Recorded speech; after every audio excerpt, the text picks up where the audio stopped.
How do you live a life that is significant without striving, meaningful in the mundane, and overcomes in spite of obstacles? Welcome to The Conversation, the Significant Life podcast with Jen and Marcus Jones. Welcome to today's episode of the Significant Life podcast. I haven't been this excited about well, that's not true. Here's the thing about me. I am just like all in.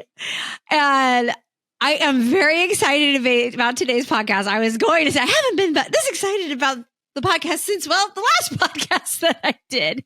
But I am excited because today my guest is going to be one of the keynote speakers at the upcoming Significant Life Retreat.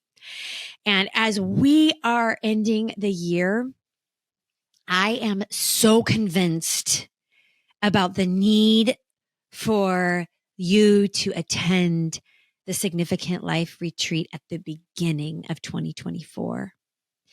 I think this year has been a doozy for so many. There has been a lot of disappointment and some expectations that have been derailed. And I think that for so many, there has even been some brokenness in relationship that maybe you were hoping would even repair. And it's not happening. And so there's a sense of need for a fresh fire and a passion in your heart, a need for meaningful connection, and actually a hope of what would be what's next, a next level assignment. Like perhaps your heart is pivoting, and you're seeking, you desire to live a significant life. And that is so what is going to be experienced and answered and directed at this retreat. And it's happening in San Diego. I know a lot of you guys need to get out of the snow and come to where it's still 74 and sunny. And so I'm excited to have Krista on because she's going to break down a little bit more about how we are going to discover the fact that the world needs who you were created to be. We're going to connect at this retreat. We're going to connect and engage in meaningful connections with women who actually prioritize community and embracing a purposeful and fulfilling life that's integrating your faith and your family and your work.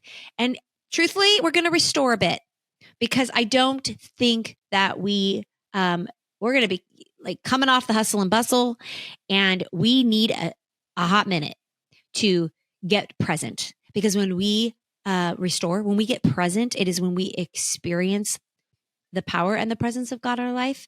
And I am a big believer, it is biblical that God he does what's next from a position of rest. So you are going to get to restore a little bit, and it's a divine interruption to set aside life's hustle for a second, 72 hours, and embrace wholeness. You're going to experience self-care and soul care that you need to begin feeling refreshed. So I'm super excited to introduce to you Krista Gilbert, who is going to be one of the keynotes that's going to be one of our guides at this retreat. And I think you're just going to get a ton out of her today and experience the gold nuggets of truth that she possesses as a life coach. Okay, I am so excited about today's podcast because I have, she was a stranger to me probably, just a year ago, and now has become a friend, a partner, because she's actually going to be the keynote speaker and part of guiding us at the Significant Life Retreat, and just someone I've learned so much from. Her name is Krista Gilbert. Krista, I'm so excited to have you on the podcast today. Welcome. Jen, thank you for having me. I love any time I get with you, as evidenced by the hour-long conversation we just had before we hopped on. I know. I was like, you're supposed to like banter a little bit at the beginning of a podcast. And I'm like, we just bantered for 50 minutes. So we're just going to cut straight to it. I do want to just give you a little bit of an intro before we dive into the conversation so that there's some context to what you do, and even a part of what like you've done for me even over the last year. So, Krista, you're a life coach certified by the International Coaching Federation and John Maxwell Leadership Team, which I think is so awesome. Love him. She's also an author, an international speaker, and a retreat leader, and the co-host of a very popular podcast, Our Time to Rise. So you can definitely get inspired by her podcasts, her writing, and her Life by Design course. I am enamored by that whole statement, life by design. It's so compelling to me, because I do believe that we can create a life that we love. And so I just love your language around that. And I've had the privilege of watching and experiencing a little bit of how you leg that out, because I actually attended one of your retreats that you do for the Open Door Sisterhood. So having experienced it personally, and then being in connected with you more in relationship and having hour-long conversations, I get it and I love it. I would really love for us to just start by you kind of defining that and breaking that down a little bit, so that people can grasp like, oh, I can live a life by design with intention. Yeah. So break it down. Tell us more. Well, I call myself an interior designer turned life designer because I do have a degree in interior design. But what I'm really passionate about is life design. And so we can look to Cambridge for, what is a designer? What does a designer do? And that is, it's a person who imagines how something could be made or what it would look like and make plans for it. And what's so interesting is that we do this in so many places, but we often don't actually do it with our lives. And if we think about like, where is the most important place we really should be designing? It's our lives. And it's being intentional with that. And so my passion, like truly, like where I just light up, is where I help people imagine what could be according to their priorities and values, and actually making a plan for that to be a reality, so that people become so purposeful and intentional with their lives that they have no regrets. And something that you and I love to say, both of us, is love your life. I mean, truly love your life. Mm-hmm. And who doesn't want that? We all want that, but so many of us just live life by default. And I like to, as a sports analogy, we play defense rather than offense. So defense, you're always reacting to the plays that the other team is bringing at you. Offense is where you're calling the plays. You're calling the shots and everyone else has to react to what you're doing. So that's in a nutshell what really life designing is helping people to just live by their highest values and priorities. Okay. I love it so much. And as you were talking, most people listening are Christians and people of faith. And so much of the women that I personally interact with, my history as a kid growing up in church, like there is a lot of the people that are hearing this or that I interact with that are coming to the retreat, they are people of faith. And one thing over the years, and I'm not saying this is true for everyone, but over the years and even growing up, there can be a fixed mindset as a Christian that's like, well, just pray and let's just, if it's the Lord's will, if it's, I'm all for the Lord. I mean, we know even Jesus, not my will, but your will be done. Yes, of course, a submitted, surrendered life to Christ. Absolutely. And we actually can be a part of that co-creation of Christ, of what life, not be passive.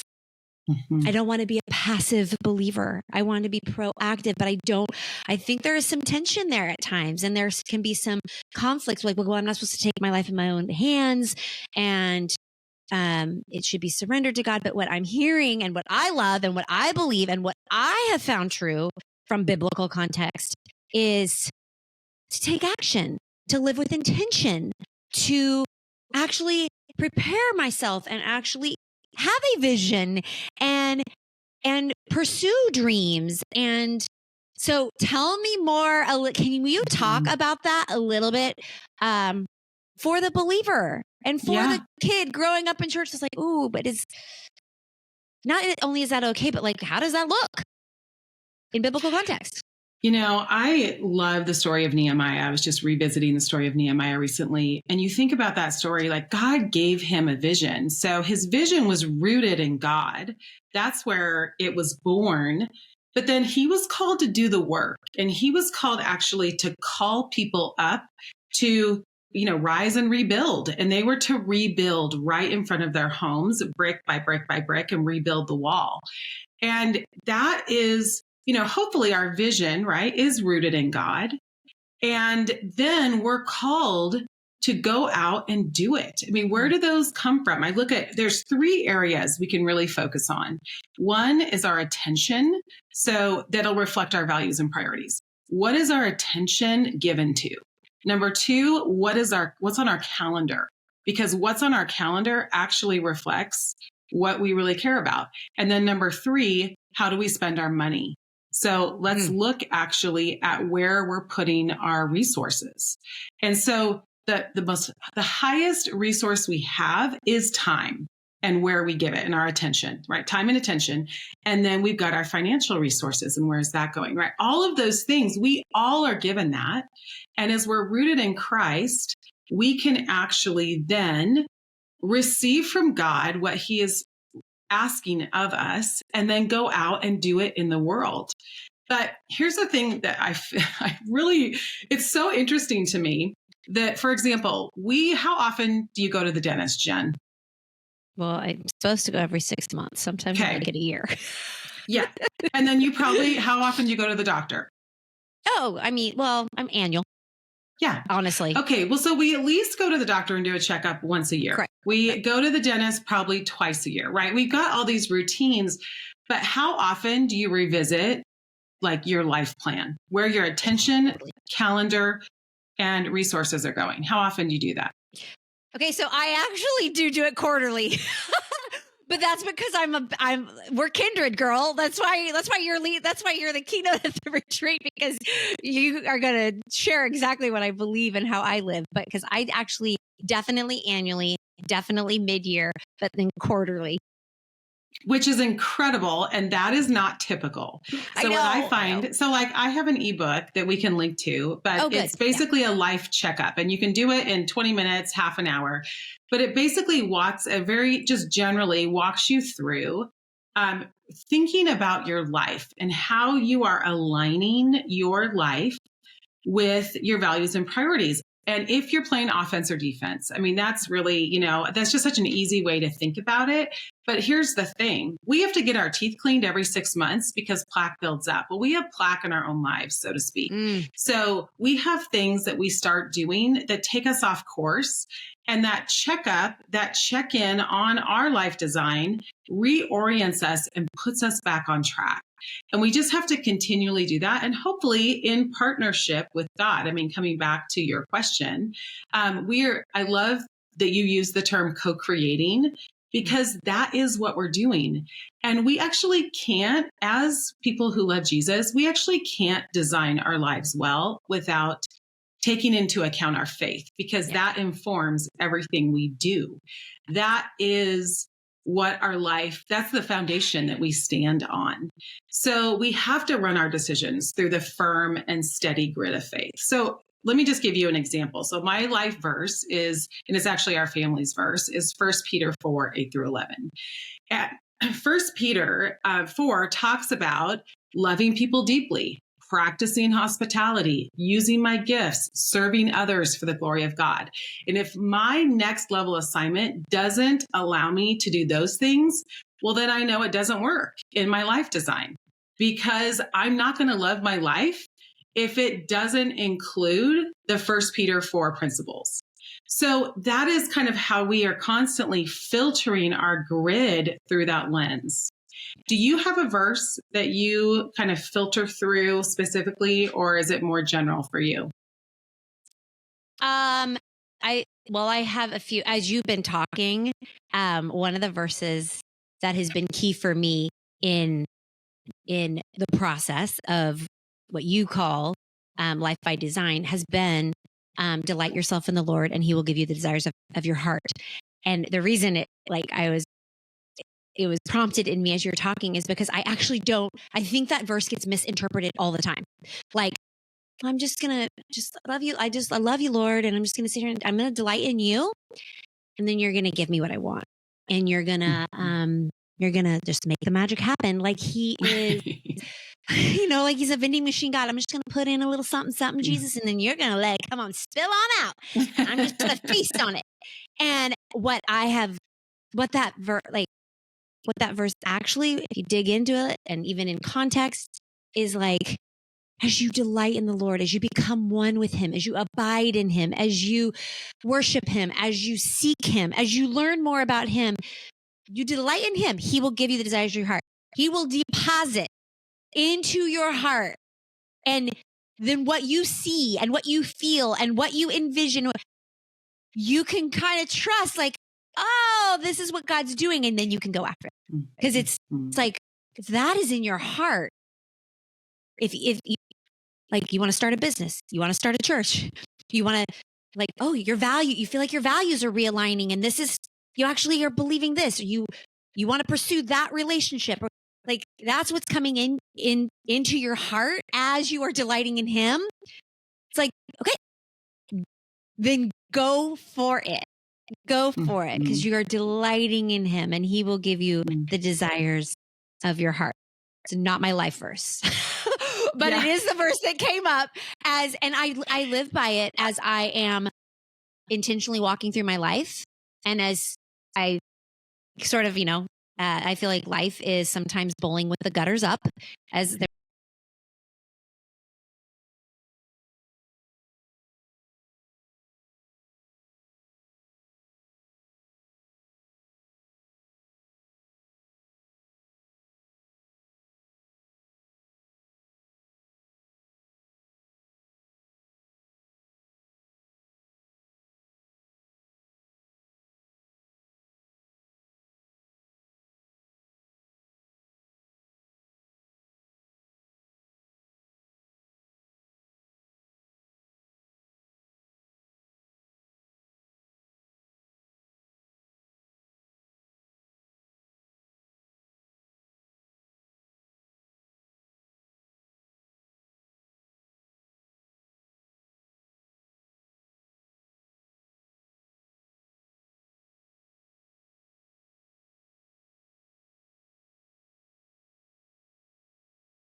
considering our faith and family. Those are such pillars, and I'll talk about each one. But here's the thing I find in my coaching is people get stuck and then they stop moving. So because someone feels like they're going to make the wrong decision, they make no decision. So they just are continually angsting, which is probably, that's not even a word, but they're continually just in angst over this decision, but they never actually move. And I always tell people, you can steer a ship easier that's in motion than from a dead stop. And so God actually trust that, make the decision, and then trust that God's going to steer you. And if it's the wrong decision, He'll actually show you that pretty quickly when you're in motion. And you're going to feel that and sense that. Now, things that are hard, they're going to feel uncomfortable. So I'm not saying that just because you're uncomfortable or just because something's painful in some way, it's not the right decision. That's not what I'm saying. But what I'm saying is often we just stay stuck thinking about things instead of getting in motion and letting God steer us one way or another. And how do we continue letting Him steer us? Well, we go back to our spiritual disciplines and our practices and making sure that the first boundary in our life is spending time alone with Him. So we know Him and we know ourselves. And that is, we talk about boundaries all the time, but how about just the boundary of spending time with ourselves and with our God? Yes. Baseline. So that would be the first thing I have to say with that, because I think actually we ask God all the time and we pray about things all the time, but we stay stuck. Yep. And so, how we get stuck is get moving. So Yes. that's my... Oh, I love it. No, we always do a turkey trot here in San Diego on Thanksgiving morning. And this year we have had a lot of physical ailment in our family. We had broken arms and broken foots and shoulder surgeries and concussions and all the things. And so to say the Jones tribe was not in its tip-top physical shape would be an understatement, but we love tradition, which I know you do too. You've written books with it, all of that in it. And so even my kids are like, but we have to. I'm like, okay, let's just have a decent expectation of how this is going to feel, what our time is going to be. We're a competitive family, so sometimes we do time. It's like, make adjustments. We're going to make adjustments. But it's so funny when you were saying about stuck because you stopped moving. It's a 5K, so it's not even that long. And they only have one water station, and it's at the halfway mark. So we came to the water station, you're halfway. And my husband and my son had gone a little ahead, and it was me and the girls. And I'm like, girls, we're going to get water, but don't stop. I said, you can slow down to walk, because we were kind of determined to at least jog the whole thing. But I'm like, slow down to walk, but don't stop. We can't stop. We for our mind and even for our body, but honestly, even mostly for our mind, we have to keep moving through this water station. And because it's true. If you stop, it's all of a sudden it feels like you can't. I think it is more your mind than it is your physical body. But so much of this is mindset. And so I could not agree more on the integration of it all happens when you just keep moving and you just continue to pursue. It's the pursuit. It's the pursuit of a life by design. Well, and I really want to say, mistakes are okay. Can we just say mistakes are okay? It's okay if you make a decision and it actually turns out to be the wrong one. It's okay in your growth process if you're not good at something. If you're trying something new, you're not going to be good at it. And that stops us so often. But once we really take that pressure off, we are free. And I want to say that too. You asked the question about family. How do we consider family in our next level assignment? And we can't not consider family. I mean, Harvard has the longest running study on human development. It's 80 plus years. They just released a book on it called The Good Life. And they had, after studying 3 generations, they have one finding, and that is that good relationships make people happier and healthier. So the people who had the best relationships, most solid, people they could really count on at age 50, were physically the healthiest at age 80. So more than quitting smoking, more than exercise. I mean, it was staggering and something they did not expect to find. And so we we have to consider our primary relationships in everything we do. It's critical because it really is in fact, the most important part of an abundant life is our faith and relationships. And so as we consider our next level assignment, when we talk about that filter, we were just discussing with like a verse or scripture, the other filter is our family, asking the questions, who will be impacted by my decision? Am I okay with the impact that this is going to create? And so, for example, I was invited to this speaking event, and it was a huge honor, and it was a really big deal. And I didn't find out till later that my daughter had senior night on the stage. Like the coach had changed senior night. And so now senior night was the night before, and there was no way I could fly and do that event and also be at my daughter's senior night. I tried every which way, but the event was too far away for me. And we're on the West Coast. So it was just not going to work. And I had to, in that decision-making process, it was gut-wrenching because I would have had to break a contract as well.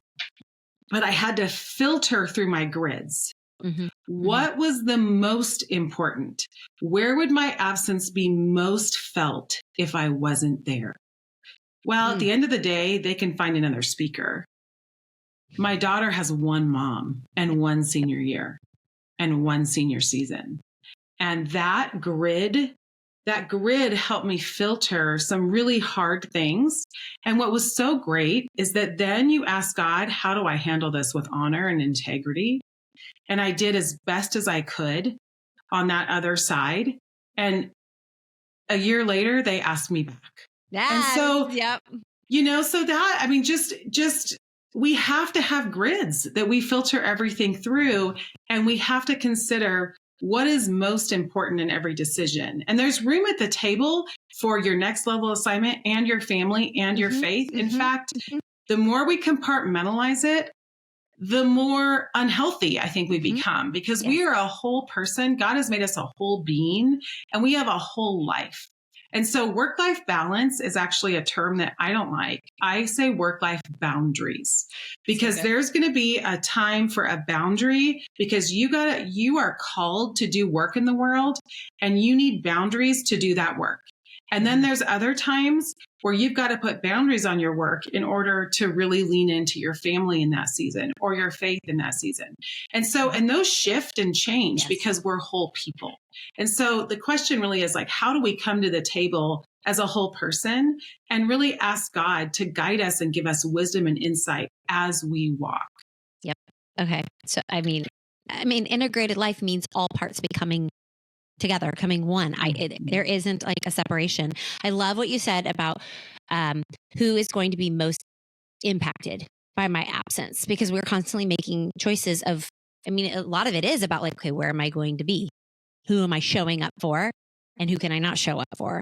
And when it comes to our work and our life being like our family, I love that question. I'm going to begin applying that question. I just made that decision because of senior night. There was a huge business conference in Florida, and Friday was my daughter's senior night, and Saturday was my son's homecoming. And it was an easy answer. It was like an immediate, like hard no. Sorry, can't be at the business event. But a couple years ago, I had to begin, I had to work that muscle, and I had that encounter, and it was like, okay, how can I make it all work? How can I? And so now it does get easier as you practice it. Also, because you see the faithfulness of God. That's where the faith comes in, where Jesus ends up when obedience, right? He prefers obedience over sacrifice. And so when we obey and do what is the right thing according to our values and His word, He makes up for it tenfold, and opportunities keep coming. So then it does get even easier for me to obey, because I'm like, oh, I know Jesus will cover this one. And I'm going to do the right thing. So I love that. Especially if we take our integrity seriously, right? And so like that organization, they knew that I wasn't making that decision lightly, and that it was really gut wrenching. Like it was gut wrenching for me. And so it's not that we're being flippant or we're kind of, it's that we really are taking our character seriously and our integrity seriously, and we're making decisions accordingly. Totally. I love it. So in your experience as a life coach, can you give us some key strategies? Because a lot of this is like, I feel like it's mindset and heart set, like which is so important. Like you really do have to, it's like, right. You have to know the why before you do the how. So it's like, hey, this is what's going on here with our heart and our head. Now how? What are some key strategies that you recommend for individuals that are seeking fulfillment in both personal life and professional lives while staying true to their faith and their family values? I am with you. For me, it's about a rhythm because it does shift. And there is seasons where it's not balanced, but there's new rhythms that are created in how all of this integrates. But you're the expert. So help us here. What strategies do you recommend for us to design our life with all of these components in place? I love, Jen, that you started with mindset, because that has to be a part of the conversation. It has to be, because everything flows from what's happening in our mind. That is our most powerful tool. God made us that way. And we have to learn to not only pay attention to our mindset, but intentionally form our mindset. And so one of the just practical ways that I like to do that is to begin with the end in mind. So I know this can sound strange. And so you can start with your eulogy, or you can say, pretend you're 80 years old. I don't care, whatever way feels most comfortable to you. But if you think about it, like every director who is director of a movie starts with the end in mind. So they know the end. The Jedi has to win. The couple must find their way to love. Katniss must survive the arena and defeat the game makers. Like they know what is going to happen at the end of the movie. And then they reverse engineer the story to build up to that end. And too many people get to the end of their lives and they're mired in regret. They leave their lives up to fate or whatever you want to call it. And they wonder why their life doesn't feel complete at the end. And so we have to ask, what do we want people to say about us when our time is over, or we're at the end of our time? I mean, both my parents are 80 years old. I think about this all the time. I mean, they are on the clock, and yet so are all of us. I mean, it would be a great exercise for you to think about how many years you have left just right now. If you say, okay, I guess, I mean, obviously we don't know, but I guess I'm going to live to 85 or 87 or whatever. And then how old you are now, do the math and subtract. And it's sobering. I know for me, it's really sobering because I think, oh my gosh, 20 years went so fast. It's less years than I've lived already. So yeah. Exactly. And like 20 years, I'm going to be this old. Whoa. That's wild to think about. So, when you're, there's a verse that says, teach us to number our days aright that we may gain a heart of wisdom. And so it informs how we want to live now. So think about the end of your life. Who will you have loved well? Bob Goff says, know your six. And what he means by that is know the six people that you would ask to carry your casket. If you had one, you might be cremated, whatever. But the concept is that know your six. And when those six call, you pick up the phone. When those six need you, you show up. When they don't need you, you show up. You plan fun things with them. You make time for them, which I think is just such a great concept. But also we can ask, what will we have accomplished that we're proud of? Yeah. What will we have sacrificed? What was worth the sacrifice? Why will my life have mattered? I mean, that's really the question that we're asking. So let's say that we're almost called to give a defense of our life at the end of our life. why will our life have mattered?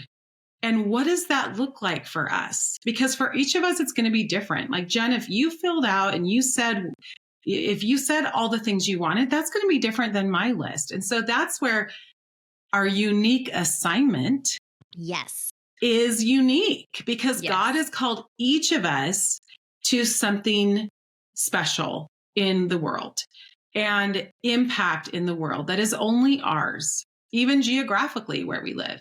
And so I just love that as an exercise, but it does take a little bit of time.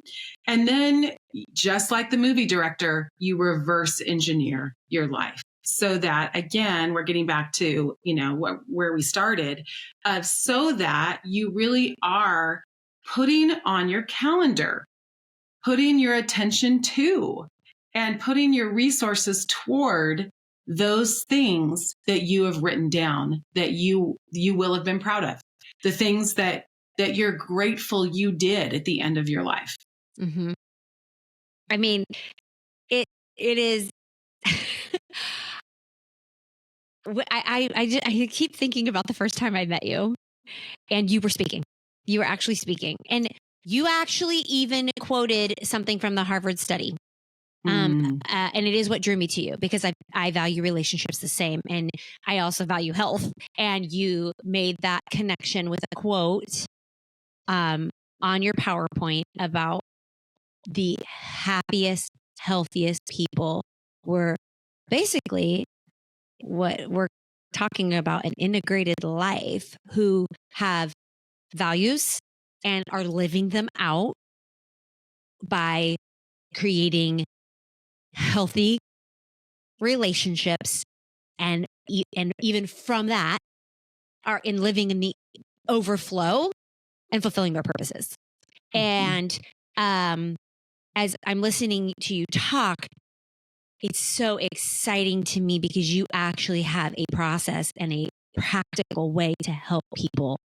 It's more than just like inspiration from the stage. Like, isn't that a nice idea? And you actually have the tools and the education and the resources to practically guide someone through it, so they're not stuck, or so they don't have regret, or so that in 40 years or whatever it is, they would have lived a fulfilling life that's made a difference, that has 6 and is surrounded, and would be so proud, would be able to feel so like smile on their face of what's being said and what their life represented and what it's all about. And so as you were talking, I'm like, who knew? You were sitting, and I was sitting in the back of the room that day, which is so unlike me. I'm kind of a front row girl. Yeah, you are a front row girl. I'm a front row girl. And I was sitting in the back, but I ran up to the front to meet you because it so resonated. And but I love that you have some skill sets that I don't have, and you guide people in a way. And I would call it structural tension, and you're talking reverse engineering. It's like, where do you want to be? This is where we are. So here's the steps we're going to take. And I mean, that is even in part why I am so convinced, when the Lord dropped it in me, Krista, at the retreat, and as I'm listening to this, I'm like so convinced you are God's girl for the women who decide to come to this retreat, because the process by which you're going to guide them through, they're going to be able to leave after 72 hours and have a mission for 2024. That's going to get this, like you just said, how often do we check in? This is going to be they're going to start the year. And I'm just excited to imagine where their year is going to end, because of how you guide them and the process and the strategies that you deliver. And it will be so much more fulfilling, because it's not just about hustle. I think as you're talking to, because I can hustle. This girl, like, I'm a recovering hustler. Like, now I operate from wholeness and not hustle. It's like part of the significant life is like ceasing the striving, so that you actually can live a significant life, because the striving will definitely is not significant. And so I think that I'm just so excited personally for what women are going to get to receive from you as you were talking and sharing these strategies. So I guess as kind of we're wrapping up here, we are closing out a year, and I read a quote recently from Dr. Caroline Leaf, and I'm not going to butcher it. So I'll paraphrase it.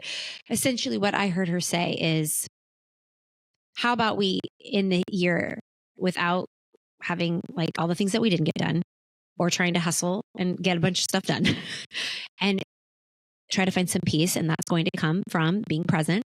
And for me, it's about engaging my faith and connecting in the relationships. But it's also for me going, okay, and considering and pursuing, okay, well, what's next? What's next? So with that in mind, as we're closing out a year and beginning another, what would you say to the people listening right now as it relates to like, because I'm imagining as they're listening, they're like, yes, because I've been like, yes, exactly. Yeah, me, yes, yes. And I'm imagining that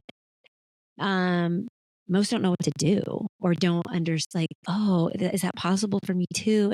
Or, oh, yes, can you help me amplify that? Because I believe that and I even do that, but I'm ready for next level assignment. What would you say? What would you say right now to all those people? Well, that lived experience doesn't make us wiser. Reflected life experience makes us wiser. And so we are so quick to just move forward, to just go, okay, I'm just going, I'm looking ahead, I'm putting this year behind me. But here's where we missed the gold, is there is gold in the year behind you that you have to mine before you can spend for next year. So mine the gold, take that little bit of time to really reflect on this past year. What went well? What didn't go well? Don't even try and come at it as if you're just an observer of your own life. Don't come at it with a judgmental spirit, just beating yourself up over something. Just say, okay, I'm like an observer. I've just got my clipboard and I'm just writing things down of what I observed. And then look and say, what do I want to carry over? And what do I want to leave behind? And what prevented me from getting where I wanted to go? So let's say you had a goal. Let's say you had a financial goal, for example, to get out of debt. You get out of credit card debt, but you didn't do it. So instead of get curious about that instead of judgmental and say, what obstacle was in my way that didn't allow me to get out of debt? And then now you are more equipped with insight. Because again, we're going back to our mindset and we're going back to what is up here that's going to determine what actually happens in our real lives. And so then going into the year now, if you got a goal and maybe you change the goal a little bit, maybe it's this one credit card instead of all the credit cards, right? Make it more doable. Well, now you've got you're equipped differently because you know what obstacles stood in your way and you know how you can plan now for that obstacle that tripped you up last year. So just really getting into that reflective space and making sure that you do that before just charging ahead. And then you can start to look forward. But I think we often neglect that first. Again, that is so valuable. So that would be my encouragement. And also just come at it with a growth mindset that you get to grow. You get to change. Every morning is new and God renews us every day. And so we can have so much hope in that. We are hope bearers. Yes. We are people of hope and we get to carry that into our lives, into our families and into the world. Yes. And so let's do that well. I love it. Okay. So you can find, it's so good. And I think that everybody is, leaning in wherever you're listening, like, okay, more. So you can get more. You can get more over at KristaGilbert.com where you can find her course. And she has other resources there. And I'll link all of this as well. And then also follow her over on Instagram. Same. Krista. It's actually Krista T. Gilbert over on Instagram, but same. I'll link it all where she's constantly putting out very helpful content as a life designer. And coach. And then honestly, it's probably one of my favorite podcasts that I listen to. You guys have some of the best guests. And then you and Alex are just so good together as you run the Open Door Sisterhood. But the podcast is now called Our Time to Rise. And I highly encourage where you guys do talk.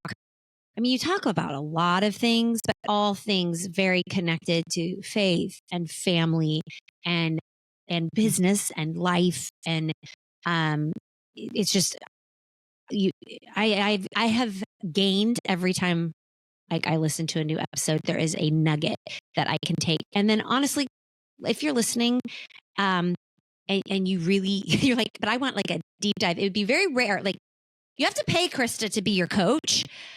So you could pay to come to the retreat, and you could start there and join us at the retreat, because we are creating a space. The retreat, funny you mentioned Bob Goff's, because it is Bob Goff's retreat space. But we are actually like creating a space, and Krista's going to be guiding us through a couple of the different sessions so that you can stretch into this person that God created you to be, and you can build a life by design. And you're going to engage in some life-changing connections, because people matter, with other like-hearted women who want to grow, not perfect women, not women who have it all together, but that want to grow and get crystal clear on what is that life that I want a year from now, 3 years from now, 10 years from now. And that is also going to happen with, you mentioned reflection and how important that is. I believe it's key to get present.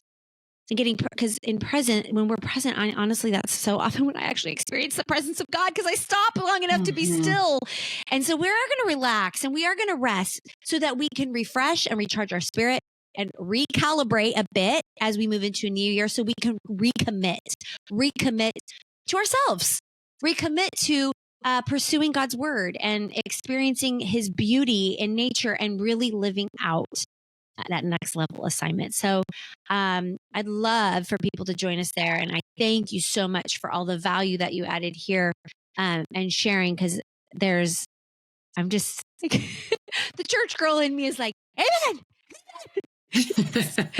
I was trying to discipline myself to stop talking and just let you talk. So thank you so much for being on the Significant Life podcast today, Krista. I'll link everything for everybody. Hopefully we will see you at the retreat. If not, go follow Krista immediately so you can catch all of her resources and her good content and offers there. Thank you so much. Thank you so much, Jen. It's been a total honor. Amen. All right. Have a great day.